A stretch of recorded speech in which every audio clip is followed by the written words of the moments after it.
We'll start with the first silverware of the season being handed out at Wembley yesterday, and Palace, well, they took the honours. Forever a red, forever remembered, forever 20.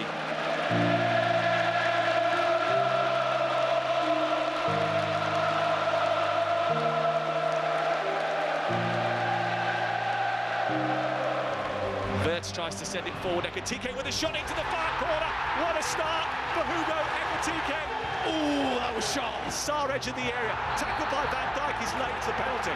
Arteta right-footed and sends it straight down the middle, and Crystal Palace equalise. We always want to play with our personality. Stadium rises as one. The 20th minute, the ball goes over the top from Frimpong, and it beats Henderson. But I think Diogo also would have loved if we won here today, so unfortunately that didn't happen. As the crowd were paying tribute to Diogo Jota, Jeremy Frimpong gets his first Liverpool goal. And Wharton sends Sarr away into the penalty area. Heavy touch, but then he finishes it off the inside of the post, and Crystal Palace equalise. Look at the amount of goals we've conceded in pre-season. That's not of our standard. We got the reward with the equaliser and with the win and penalties. Young Justin Devaney of Northern Ireland, who was signed from Adrianians 2 years ago, he steps up, left-footed, drives the ball high into the net, and Crystal Palace celebrate. They win the Community Shield. Mark Gay picks up the Community Shield and he thrusts it into the sky, and the Palace uprising continues. What a penalty it was. What a winning penalty. It was the best penalty of the lot. Fantastic. Just ran up, slammed it with his left foot, top corner. Brilliant. So Palace, who hadn't won a major trophy in their history until this year, are now earned 2 and 3 months at Wembley. They're also the first club to win the Community Shield on their debut in a match for 50 years since Derby County. They won it in 1975. 21-year-old midfielder Justin Devaney, sent on as a stoppage time substitute, smashed home the winning penalty, certainly with some style. Now we're getting to thoughts of talkSPORT's voice of live football, but also man making a return to drive today with the daily Arsenal return, Adrian Durham. Adrian, good morning. Good morning, Aid. Morning, Ali. Morning, Ray. Yeah, really looking forward to drive later on. So, back on for a one-off. So, looking forward to that. No daily Arsenal, though, Aid, yeah? Daily Arsenal, come on. Well, there may be, actually. I was asked about this yesterday, and I'm thinking it may be a new positive daily Arsenal, because I do have them down to win the league this coming season. I don't think you do positive, never mind daily Arsenal. Come on, listen. Aid, listen quickly. How was your summer, mate? Did you tell me you got away somewhere and put your feet up and just relaxed? Yeah, I went to Switzerland for a month. Honestly, mate. He's football mad, though, Aid. You must have got away after that, surely. No, because less than a week after the Euro final that England won, by the way, I was at MK Dons 0, Oldham 0, start of the League 1, League 2 season.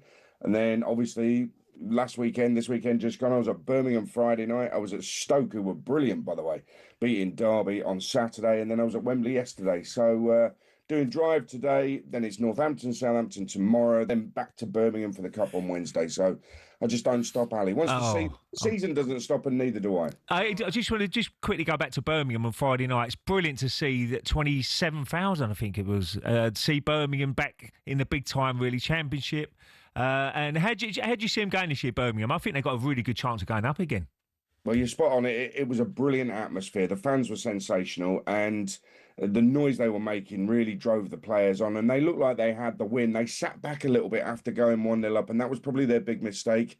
Ipswich were really poor. I was shocked how bad Ipswich were. They're not going to stay that bad all season, obviously, but they got this penalty. It was a penalty, but it's a soft penalty. Lyndon Dykes got his arms in the air. They get a draw when they should have been beaten. Birmingham played well, though. They played really well. So I think they'll definitely be okay this season, but they should be challenging, I think, for top 6 with the squad that they've got. They absolutely walked League 1 last season with a Championship squad. But I watched Stoke the day after. Their width, pace in the wide areas was absolutely fantastic. They've got goals in them. They look a different proposition. Don't know if you know this, but they went down from the Premier League 2018, Stoke, haven't finished top half in the Championship since they got relegated. But Saturday, they did look good. Maybe it's another false storm, but they look good. What about yesterday, mate? The game at Wembley, I was just saying to Ray, I really enjoyed it. You never know really what you're going to get with that kind of game to open the season, but I thought both teams looked good. I thought Liverpool looked pretty good first half. I liked them. I was enjoying watching their new signings. Then I thought Palace played very well second half. Yeah, Wirtz was really good. Little passages of play he was at the centre of. He's only going to get better as well. Brilliant strike from Ekitike. Great start for Liverpool. But Palace came into it. They showed they got a lot of fight, even though they haven't really made signings this summer. And I'm puzzled by that, given the fact they've got a European campaign. Yeah. Any wonder Glasner's not particularly happy about that. You wonder what's going on there, really. I thought it was a terrific game. I thought Palace overall were the better side. And I think Liverpool probably need a centre half. They probably need a centre forward. In fact, the interview Virgil van Dijk did with Alex afterwards, he was saying we need a centre forward. So that kind of gave me reservations about Liverpool retaining the title this season. But for Crystal Palace, if they get some decent bodies in, and if they keep Guéhi, keep Eze, then I think that they will definitely be all right. Maybe even top 10 we're talking. But it was a terrific game of football. I was saying to Ray, Adrian, I think Liverpool have made some terrific signings. They have. But you can't take your eye off the ball. They've lost some goals out their team. Obviously, one of them for absolutely tragic reasons. Núñez away, Diaz away. That's some goals. That's three quality forwards you get losing out your team. Absolutely right. I mean, there's creativity there. There's no question about that. But I think without Gravenberch, the midfield looked suspect yesterday. I think if they have one injury at centre-back, then they've got a real big problem. If Van Dijk gets injured, a massive problem. Salah as well, if there's an injury there, and you don't want players to get injured, obviously, but if there's an injury there, I think that could be an issue for them. Definitely need a centre-back, definitely need a striker. And I look at Arsenal's signings, and this is why I think they have got a great chance of winning the league. And I respect that there's still time in the window for others to do business, but Arsenal always solid defensively anyway. They've signed Zubimendi in midfield. They've got Gyökeres to finish off the chances.